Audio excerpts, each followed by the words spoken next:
Γεια σας φίλες και φίλοι. My name is Syphilis Panakopitas, son of Tzatzikis Protochlamydias. I speak to you today from ancient Greece, for I want to describe to you the music of my land. I'm not going to keep doing this accent for the rest of the video. I am tempted to perform such buffoonery, but I shall resist the temptation. I thought this would be an interesting video to make because I found out in my own personal experience that most of us have some degree of awareness when it comes to most musical traditions. Most of us can recognizably tell that something is Chinese as opposed to African, or Brazilian as opposed to Irish. I suppose through, passive absorption of pop culture, osmosis, basically. The same is very true for, historical music. Most of us can tell that Mozart's music is not medieval, and that, Westerners, at least, who have Renaissance fairs and attended them, can tell that something is vaguely medieval to their ears. They might not be able to put their finger on what it is about the music theory that makes it medieval, but they can still generally tell what's medieval to them. Of course, our impression of Chinese or medieval, these are all probably stereotypes, oversimplified, gross caricatures, but a stereotype is still an oversimplified distillation of the truth. There is still some truth at the end of it. The same, however, in my experience, cannot be said for the classical world. I've had teachers who taught about ancient Greece and ancient Rome for decades, and they did not have an inkling of what a single instrument the ancient Romans used was. I suppose that ancient Roman and Greek music have never pierced their way into pop culture the way that other traditions did. So my hope with this video is that by the end of it, you will leave having the same sort of vague idea of the music of the classical Greek or Roman world that we all do of Chinese music to a very simplified, stereotypical extent. We shall begin by analyzing the instruments that were used in this tradition and then the actual music, the musicality that these instruments produced. So first let's just talk about the acoustic texture, the actual soundscape in terms of noise of the musical Greco-Roman world. If we have to talk about the instruments, then we have to start with the lyres, in plural. Lyres were a category of instruments. There was the kithara, there was the pharynx, there was the barbiton, etc. Superficially, they look like harps. However, this resemblance is somewhat unfortunate, I suppose, because people look at them and they imagine that, okay, this is a harp, and they imagine the sound of a Celtic harp or of a modern orchestral European harp. They were built differently. The strings were made of animal guts, which gives them a sort of grittier sound, earthier kind of sound. You can hear it. I don't know exactly how to describe it, but it doesn't have that sort of crystalline, crystal clear quality that we have with our modern European harps. Most probably, the main way of playing them in the Greco-Roman world was not to pluck these strings with your fingers. Instead, the technique that was most probably used was to block the strings that you don't want to hear with your fingers, and then you strum everything at the same time, thereby ringing out only the strings that you have left out. So it's this kind of negative way of playing where you put your hands on the strings that you do not want to hear and ring out those that you have left out. You can see Stefan Hagel's wonderful demonstration here. He's one of the best lyre players probably on earth right now. The interesting thing about lyres is that, in my estimation at least, I may be wrong, but looking at the musical traditions of this corner of the world, Mesopotamia, the Middle East, the Near East, the Mediterranean, and the entirety of Europe, including Scandinavia in the early Middle Ages, for most of human history, the entirety of antiquity plus the early Middle Ages, lyres seem to have been the principal stringed instrument type of this corner of the world for most of human history, which I think is very interesting. They survived very late. I mean, the very first lyres, they were the principal stringed instrument in earliest Mesopotamia, in Sumer, and then you move to the early Middle Ages, which is all things considered very recent in regards to us, and the Norse are using the lyres as their main stringed instrument. And they were certainly the main stringed instrument of the classical Greco-Roman world.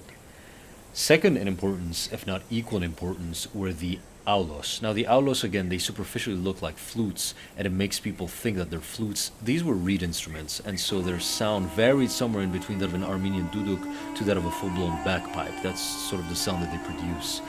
What's interesting about the aulos and the bagpipes. They had bagpipes in ancient Greece. I don't think we found any archaeological remnants, probably because the skin is going to deteriorate, obviously, but the pipe part is going to be left.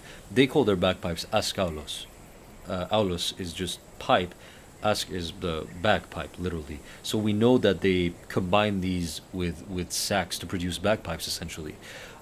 Bagpipes are still used in most of these regions. So, Italy still has bagpipes. The Zamponia, Greece very much has bagpipes, and most importantly, there's the madura still and similar instruments in Crete, in the Cyclades Islands, etc.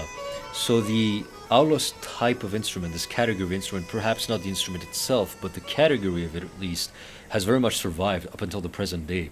And this is why, if you listen to my for those who are familiar with my epic Roman or epic Byzantine themed compositions or the ancient Greek themed compositions, I tend to always want to use those instruments because I just find them fascinating. The fact that they have been in continuous use for over 2,500 years. This is one of the oldest acoustic textures that is still in use today in Greece, which I find to be just absolutely amazing. The aulos were very much a central centerpiece of the instrumentation of the Greco-Roman world. The Spartans marched to the aulos. They were regarded as like a rock star instrument almost. There was this virtuosity. They played these wonderful, incredible melodies on them, and people would go wild. Then you have flutes, actual flutes this time around. However, I want to give a special mention to the pan flute, which I found very interesting the first time I learned about it. My own stereotypes had led me to believe that pan flutes were sort of a strictly Native American thing in Peru, etc. Turns out that no, they were very much in use in the Mediterranean back then. And yeah, they sound pretty much like you would expect a pan flute to do, so that's interesting. Then you have the padura. Now, the padura is interesting. The padura and related instruments, these are lutes. So these kind of instruments, right? The instruments played like this. Buzukis, the balama, the ukulele, the tambour, the dotar, the guitar, the medieval lute, which is itself a type of lute, etc. When I look at these instruments in antiquity, I find it very interesting because the padura in the Greco-Roman world, just lutes in general in the Greco-Roman world, and I believe in other cultures too, Mesopotamia, etc., they were at best tertiary instruments. They're not talked about much. They're not visually represented much. They did not seem to hold a central place in the instrumental palette of antiquity. So when you look at them in antiquity, it's almost like looking at Macbeth at the beginning of the story, before he usurps the throne of Scotland and kills the king. It's almost like, you know, the usurper that is to come. Because for the majority of human history, lyres were the dominant stringed instrument, as I said. And then starting from the Middle Ages, especially from the 1000s onwards, in the Islamic world, the oud becomes the primary stringed instrument on which music theory is performed and described and, you know, demonstrated. And the same thing is very true for medieval Europe also. The medieval lute, a close relative of the oud, becomes the dominant stringed instrument of at least Western medieval Europe and will continue to hold that central place in the Renaissance up until the early Baroque period. And then after the early Baroque period, you get the guitar and you get, you know, other derivatives of the lute that take over. So I just find it interesting that for most of human history, lyres seem to have been the dominant stringed instrument category for this region of the world. And then starting from the Middle Ages, lutes take over. And nowadays, I mean, you know, if somebody's learning something in Turkey, it's going to be probably be a balama or a kura, etc. If somebody's learning an instrument here in the West, it's going to be ukulele or a guitar. Harps and lyre type instruments have become sort of more secondary, I suppose, which I just find very interesting. Then another thing that is in sharp contrast with our modern reality starting from the Middle Ages is no bowed instruments. Bowed instruments did not exist in antiquity at all. They emerge in very late antiquity to the early Middle Ages, probably somewhere around China or Mongolia, Central Asia, the nomadic steppes of Central Asia, etc. But when imagining the soundscape of the Mediterranean classical world, one should leave out the sound of bowed instruments. They simply did not exist. This is going to be it when it concerns the instrumental side of things. Now, keep in mind, what I have described up until now is a minority in terms of quantity. Of course, there were many more instruments than this. However, in terms of importance, these were the main instruments. These are sufficient in order to gain a sort of basic soundscape in your mind of the classical Greco-Roman world. So now let's move to how the music itself functioned. How did they build their melodies? How did they produce the music? In order to understand the music of the Greco-Roman world, we have to contrast it with the most widely known form of music today, which is Western music, the forms of music derived from Western European tradition. Now, modern Western music is intrinsically vertical in nature. What do I mean by vertical? What it means is that modern Western music is defined by the interaction of independent melodic structures layered on top of one another vertically and created as to interact with one another. So, for example, most Western songs work like this. You have a main vocal that goes, I'm gonna love you every day, whatever, you know. And then underneath you have a bass line, and the bass line goes, boom, da da dun dun, da da da da da. Now, this bass line is not the same melody, it's not the same musical entity as the main vocals. For all intents and purposes, these are two completely independent musical entities, but they're designed to be layered on top of one another. They happen at the same time and they interact with one another. And then you can have a riff, you can have, Game of Thrones, da da da da da da da da da da. And in the Game of Thrones soundtrack, Ramin Djawadi, he uses, the melody goes on, the Daenerys theme, da da na na, and underneath you still have da na na na na na na na na. Right, so you're getting these layered, you stack independent melodic layers on top of one another and they interact with one another. This is not how ancient Greek music functioned. Ancient Greek music was heterophonic.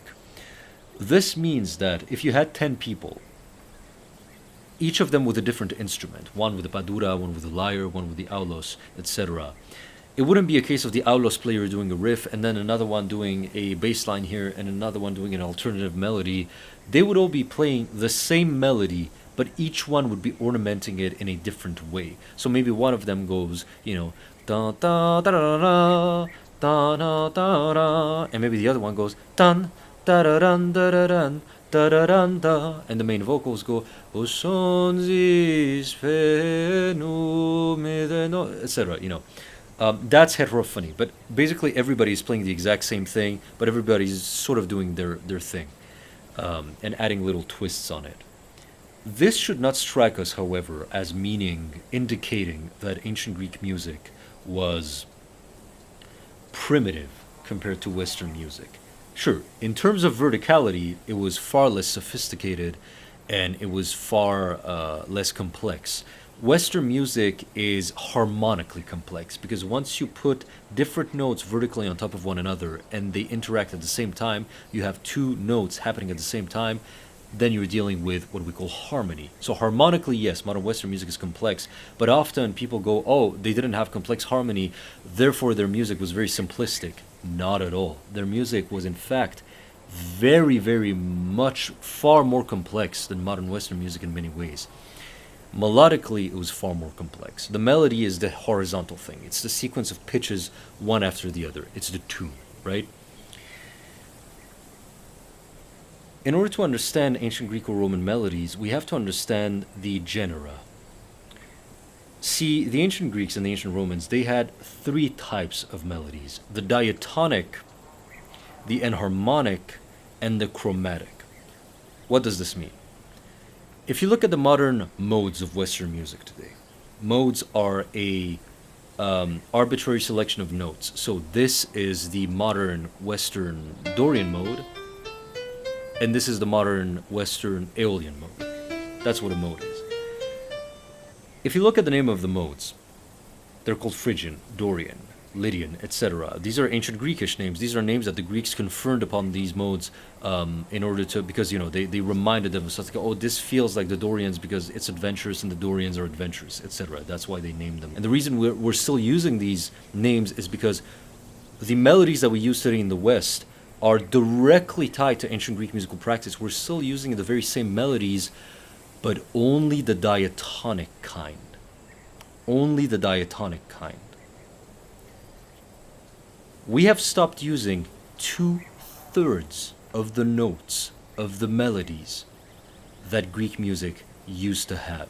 They used to have enharmonic and chromatic also. We have only kept the diatonic ones. So if you want to imagine what diatonic ancient Greek melodies sounded like, it's simple. Anything that sounds typically Western, that is not sort of, death metal or jazz or sort of, you know, everything that is canonically typically Western is diatonic ever since the Middle Ages. Starting from the Middle Ages, the diatonic genus is the one that is in use, and the other ones have fallen out of use. Then you have the enharmonic one. Now, the enharmonic one was used up until the Hellenistic era, and it seems to have dwindled away by the Hellenistic era. Enharmonic is defined by the usage of microtonality. To put it very simply, and I'm going to do an entire video dedicated to the disappearance of microtonality in Europe, which I find very interesting, but basically microtonality is notes that Westerners don't have today. And if you want to have an idea of what microtonal music sounds like, listen to Arabic, Turkish, Indian music. They're the ones that have continued to use the microtonal aspect of ancient Greek music. The Arabs of the early Islamic Golden Age very much credit much of the salient features of their music to be credited to ancient Greek music theory, and microtonality is one of them. So microtonality is, notes that Westerners are not used to hearing, and you're most likely to hear them in Middle Eastern music. I'm playing right now an example of ancient Greek microtonal melodies. And then you have the chromatic modes. Now the chromatic are my favorite ones. Chromatic, there's no other way to put it. They're jazz and blues modes. Some of them are literally exactly the same as blues and jazz modes of today. And also some of them, they will form the basis of modes that we now associate strongly with the Middle East. The double harmonic major, for example, it very much existed in ancient Greece in the form of the Lydian chromatic and another chromatic mode. I don't remember which one it was, but the tetrachords are from these. So chromatic, sort of a jazzy, bluesy sound, and at the same time also a Middle Eastern kind of sound. Within this framework of diatonic modes that sound typically Western and normal to a Western ear, and harmonic modes that sound microtonal and perhaps Middle Eastern-y, and chromatic modes that again sound very Middle Eastern-y to us and jazzy, bluesy. Within this framework, there was also a tendency for the ancient Greeks to not use all 7 notes of the modes. All their notes were heptatonic, which means that they were built out of 7 notes. But the ancient Greeks really liked it when you didn't use all 7 notes. They would use only 5 notes, which is what we call a pentatonic kind of melody. They really liked pentatonic melodies. And often, this is why, upon hearing some surviving ancient Greek pieces of music, people will say, oh my god, that sounds very Japanese, because it has that pentatonic aspect. If you take the ancient Greek Dorian mode and use it pentatonically, it can give you a Japanese sounding. So I've made an entire video about this. And so within this framework, sometimes the music of the Greco-Roman world would sound very reminiscent of East Asian music to us, or African or Native American, etc., because of that pentatonic thing. And so in order to get a general enough idea of the soundscape of the classical world, one has to imagine the sound of these instruments with these kind of melodies. And the melodic material of the Greco-Roman world was incredibly rich, far, far richer than modern Western music. Again, I have to stress this. There's this...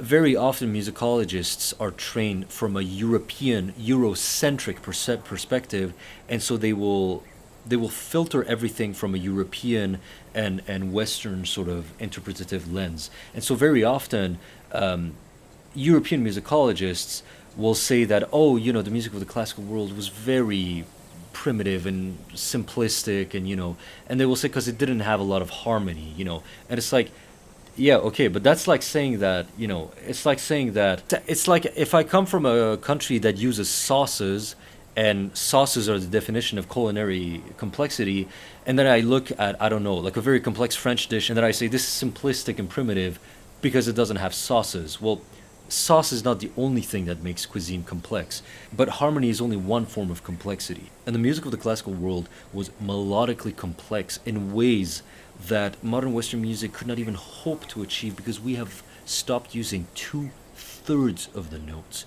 two-thirds of the melodic richness of the Greco-Roman world. So it is absolutely untrue that the music of the classical world was, because unfortunately this is still a very popular sentiment that you will see everywhere, from musicologists, who have a strictly Western perspective of things. They will say their music was simplistic and primitive. Yes, in vertical harmonic terms, yes, but in melodic terms, it was far, far more sophisticated, far more complex than anything modern Western music could hope to achieve. And this complexity is testified through the spectrum of possibilities that you would have, because at the beginning of a performance, you might hear a diatonic melody and you'll go, oh, that sounds typically Western, I'm used to this. And then it'll switch to an harmonic thing and you'll go, wait, what is this? It sounds almost like Arabic. This is weird. Why those microtonal notes? And then it'll go to chromatic modes and you're like, wait, it sounds like American jazz music. And at the same time, it sounds like a Middle Eastern modes. What is going on? Why does it sound so Middle Eastern-y? And then they'll start using pentatonic structures and you'll be like, no, it sounds Japanese and Chinese. It really ran this entire spectrum, which is a testament to just how rich ancient Greco-Roman music was, from the modal and melodic standpoint. And so imagining these kind of melodies with these kind of instruments that I described should give you a accurate enough soundscape of the classical world. Of course, things run much deeper, but this was just an introductory sort of presentation that if you didn't really have much familiarity with the subject, well, hopefully now you do, and hopefully now you have some idea in your mind that ancient Roman music was not Hollywood soundtracks with trumpets. It was its own thing, and now you know what it is. This is Fari Fergie speaking to you from ancient... I'm not actually in ancient Greece. I lied to you at the beginning of the video. And you believed me, didn't you? I know, you believed me. This entire time. I know it. I could see it in your eyes. The entire time you were like, oh my god, Fari is actually in ancient Greece. How did he travel back in time? This cannot be. This is sorcery. And it did not even cross your mind for a second that I was in front of a green screen. Did it? I lied to you. Goodbye. Hérete.